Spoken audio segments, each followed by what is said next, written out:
Hernia जर का असेल तर त्याचे लक्षणं काय काय असू शकतात? आता आपण हर्नियाबद्दल माहिती घेतोय, पण मला आहे का हा फार महत्वाचा प्रश्न आहे, कारण तुम्हाला स्वतःलाच कळायला पाहिजे. तर हर्निया म्हणजे फुगीरपणा बाहेर येणे. कधी कधी जर जास्त खोकल्यावर तो मोठा होत असेल तर वेदना, आणि जोपर्यंत हर्निया बाहेर येतोय आणि आपल्या आपण आत जातोय तोपर्यंत फार त्रास होत नाही. आणि असे काही लोक 2, 5, 10 नाही 20-20 वर्ष पण काढू शकतात. पण जर बाहेर गेलेला जो फुगा आहे तो आत जात नाहीये आणि दुखायला लागले, असं जर झालं तर याचा अर्थ त्याचं कॉम्प्लिकेशन चालू झालंय. कॉम्प्लिकेशन मध्ये महत्वाची 2 कॉम्प्लिकेशन्स आहेत की हर्निया अडकणे आणि हर्निया हळूहळू मोठा होणे. याच्याबद्दल मी विस्तारानं सांगतोच, पण चिन्हांमध्ये फुगा येणे, दुखणे, कधी कधी फुगा न येता एस्पेशली जे लोक लठ्ठ आहेत अशा लोकांमध्ये बेंबी तर ठीक दिसताना ठीक दिसते पण आत दुखतंय. तर याचं कारण आम्ही याला इंटरपॅरेटल हर्निया म्हणतो. म्हणजे काय, आतून तो चरबीत जात असतो किंवा स्नायूंच्या मध्ये जात असतो, बाहेर फुगीरपणा दिसत नाही. एस्पेशली ही गोष्ट व्रण जो असतो त्याच्यामध्ये जास्त वेळा होते की पोटाचे 3 स्नायू आहेत, पुढे घ्या किंवा मागं घ्या, या 2 स्नायूंच्या मध्ये जर हर्निया जायला लागला तर बऱ्याच वेळा एस्पेशली लठ्ठ लोकांच्यात फुगीरपणा येत नाही पण आतमध्ये दुखत राहतं. म्हणून याच्यासाठी दुर्दैवाने काय होतं की हे जरा थोडंसं स्पेशलाइज असल्यामुळं बऱ्याच वेळा फॅमिली डॉक्टर्स किंवा तुमचे फॅमिली फिजिशियन्स यांना तपासून त्याची गंभीरता कधी कधी तेवढी लक्षात येत नाही. म्हणून तुम्हाला जिथं कुठं स्वेलिंग, पेन, एस्पेशली बेंबी, जांघा, जुनावरण ह्याच्यामध्ये आढळलं तर ताबडतोब तज्ज्ञ सर्जनना दाखवून त्यांचा हे घेतलं पाहिजे, मत घेतलं पाहिजे. त्यानंतर ते सर्जन्स पहिलं म्हणजे क्लिनिकली स्वतः तपासणे, खोकताना तपासणे, उभं राहून तपासणे, या सगळ्या गोष्टी करून बहुतेक वेळा 90 ते 99% आमचं निदान तयार होतं. आणि मग त्या निदानाला पुष्टी येण्यासाठी आम्ही मग वेगवेगळ्या टेस्ट वापरतो, जे सोनोग्राफी आहे. परत महत्वाचं एक आहे की सोनोग्राफी सुद्धा आम्ही वेगवेगळ्या गोष्टीत मागतो. म्हणजे कसं की नॉर्मल सोनोग्राफी खोकताना किंवा कधी कधी उभा राहून खोकताना, कारण जांघेमध्ये कधी कधी एस्पेशली यंग मुलांच्या आत दुखत राहतं पण हर्निया बाहेर दिसत नाही. आणि त्या लोकांना कुठली ऍक्टिव्हिटी करताना जसं पळणे, खेळणे वगैरे किंवा शारीरिक संबंध याच्यामध्ये त्रास येऊ शकतो. तर अशा वेळी मग असे सोनोग्राफी करून आम्ही बघतो. आणि त्याच्या पुढचं म्हणजे सिटी स्कॅन. सिटी स्कॅन मध्ये तुम्हाला एस्पेशली खोकताना किंवा हे करताना केला तर तुम्हाला जवळजवळ 99.99% हर्नियाचं निदान होतं. कारण त्याच्यामध्ये सोनोग्राफी ही सब्जेक्टिव्ह आहे, म्हणजे जो माणूस करतो त्यावेळी त्यांनी बघितलं असं आहे. पण सिटी स्कॅनमध्ये प्लेट्स आणि फिल्म्स येतात आणि ह्या फिल्म्स आणि प्लेट्स किंवा व्हिडिओज माझा डॉक्टर सम्राट बघू शकतात, त्यांचा मी बघू शकतो आणि त्याच्यावर निदान करू शकतो.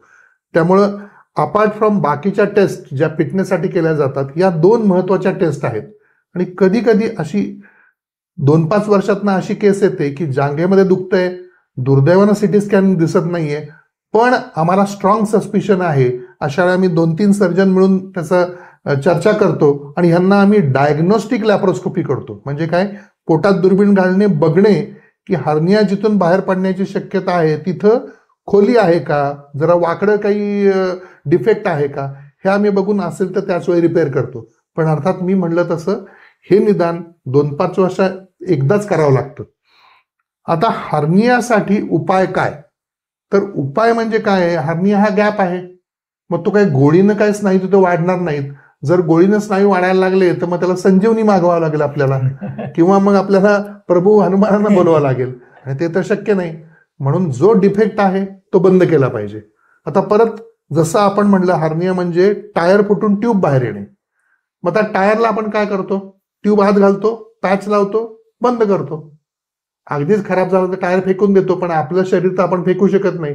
त्यामुळं याच प्रकारचं काहीसं ऑपरेशन हे हर्नियाच्या बाबतीत केलं जातं. जर ओपन ऑपरेशन केलं कट करून तर ओपन मध्ये आपण आत जातो, आतले आतडे आत बसवतो, स्नायू रिपेअर करतो, जाळी घालतो, बाहेर येतो. हीच गोष्ट आपण दुर्बिणीने करतो किंवा रोबोटिकली करतो. आता हे करणं का जरुरीचं आहे, जर हर्निया तसंच राहिलं तर काय होईल. अर्थात म्हणजे तुम्हाला आश्चर्य वाटेल, काही काही लोक फुटबॉल एवढा हर्निया घेऊन येतात आणि याचे 2 प्रॉब्लेम्स आहेत महत्वाचे. त्यातला पहिला प्रॉब्लेम हर्निया अडकणे. हा सगळ्यांना जवळजवळ माहीत आहे की मस्क्युलर रिंगमधनं आतडे बाहेर येतात, आत जातात, बाहेर येतात, आत जातात. एखाद्या वेळी आपण खूप जोर केला, खूप बाहेर आले की ती मस्क्युलर रिंगच त्याला दाबायला लागते. जसं अंगठी बोटात अडकली की मग बोट जर तसंच नाही काढलं तर बोट पण काळं निळं होऊ शकतं. तसाच काहीसा प्रकार हार्नियामधले आतडे खूप बाहेर आले, म्हणजे एखाद दिवशी खूप आपण वजन उचललं म्हणजे हार्निया असताना, तर हे होऊ शकतं. आणि मग त्याला सूज आलीये, दुखतीये आणि त्याच्यावर 6 तासात उपचार नाही केला तर ते आतडे काळे निळे पडून गँग्रीन व्हायची शक्यता खूप वाढते. दुर्दैवानं गँग्रीन झालं तर आणि त्याला जर काही उपाय नाही केला तर रुग्णाच्या जीवावर पण परिणाम होऊ शकतो. तर हे झालं कॉमन कारण की ज्याच्यासाठी आपण ऑपरेशन करतो. त्यामुळे कधी ऑपरेशन करावं? जेव्हा दुखत नाही तेव्हा. म्हणजे काय, इंग्लिशमध्ये म्हणतात की in peace time, not in war time. जेव्हा दुखलंय तेव्हा उशीर झालाय तुम्हाला. याचबरोबर एक महत्वाचं कॉम्प्लिकेशन आहे जे दुर्दैवानं लोकांना फार माहीत नाहीये. त्याला म्हणतात loss of domain. Loss of domain म्हणजे काय की हर्निया हळूहळू वाढत जातो. मी मगाशी म्हटलं फुटबॉल एवढा. आता फुटबॉल एवढा हर्निया होताना तो रुग्ण काय झोपला होता का? नव्हता. पण दुर्दैवानं काय झालंय, आपल्याकडं दुखणं ह्याला खूप महत्व दिलं जातं. लोक येतात माझ्याकडे, तर गाठ आहे, काय नाही डॉक्टर मला काय त्रास नाहीये, ते दुखत नाहीये. अरे बाळा, हे लक्षात घे की न दुखणारी गाठ बऱ्याच वेळा कॅन्सरची पण असू शकते. त्यामुळे वेदना हा एकमेव परिमाण नाही. जर तुम्हाला हर्निया झालाय तर तो हळूहळू वाढत जाणार आणि तो वाढत गेला की याचे 2 परिणाम होतात. पहिलं म्हणजे काय, हर्निया वाढतो, डिफेक्ट मोठा होतो आणि त्याला बंद करणं अवघड जातं. दुसरं, त्याच्यामुळं जे आतडे बाहेर येतात त्याच्यावर जी पोटाची तटबंदी आहे ती आकसायला लागते. ते स्नायू बाजूला जातात आणि जेव्हा हे बाहेर आलेले आतडे आपण आत घालायला जातो तेव्हा पोटच बंद करता येत नाही. म्हणजे पोट बंदच करता येत नाही. मग ह्याला आपण जर जबरदस्ती म्हणजे 1 किलोच्या साखरेच्या पोत्यात आपण जर 5 किलो घालायचा प्रयत्न केला तर ते फुटून बाहेर येईल. तसंच होतं. पोटात जर जबरदस्ती आपण आतडे कोंबले तर एक तर आतड्याचा रक्तपुरवठा खंडित होतो, दुसरा हे टाकलेले आतडे श्वास पटलावर प्रेशर देऊन ब्रिदिंग नाही करू शकत. त्यामुळे अशा प्रकारे जर काही ऑपरेशन झालं तर तो रुग्ण भुलीच्या बाहेरच येणार नाही, थोडक्यात जीवावर बेतेल. त्यामुळे या 2 महत्वाच्या कॉम्प्लिकेशनसाठी हार्नियाचा उपाय हा केलाच पाहिजे. मला दुखत नाहीये म्हणून मी नारळा एवढा हार्निया घेऊन बसलोय, हा थोडक्यात मराठीत शुद्ध मूर्खपणा आहे. एकदम बरोबर सर. म्हणजे एकंदरीत हार्निया जर असेल तर डायग्नोसिस केलेलं आहे सर्जननी तर सोनोग्राफी किंवा सीटी करून बघावं. गरज असेल तर निदर्शनात आणून दिलेलं असेल सर्जननी करून बघावं. प्रॉपर डायग्नोसिस झाला तर त्याला ट्रीटमेंट करणं 100% गरजेचंच आहे. जसं तुम्ही सांगितलंस तर हार्निया न ट्रीटमेंट केल्यामुळे वाढतच जाणार आहे. वाढून मोठा होऊन त्याचे जे काही आपण गुंतागुंती सांगितले, गँग्रीन होणं, अटकून बसणं, इमर्जन्सी सर्जरी करावं लागणं आणि दुसरे जीवावरती बितण्यासारखे पण प्रॉब्लेम येणं हे सगळी शक्य आहे. जर हार्निया असेल त्याला नेग्लेक्ट करण्यापेक्षा नंतर म्हणजे एकदमच कॉम्प्लिकेट होण्याच्या अगोदर करणं गरजेचं आहे. म्हणून एकदम सुंदर आणि अतिशय चांगल्या पद्धतीने तुम्ही सांगितलं सर.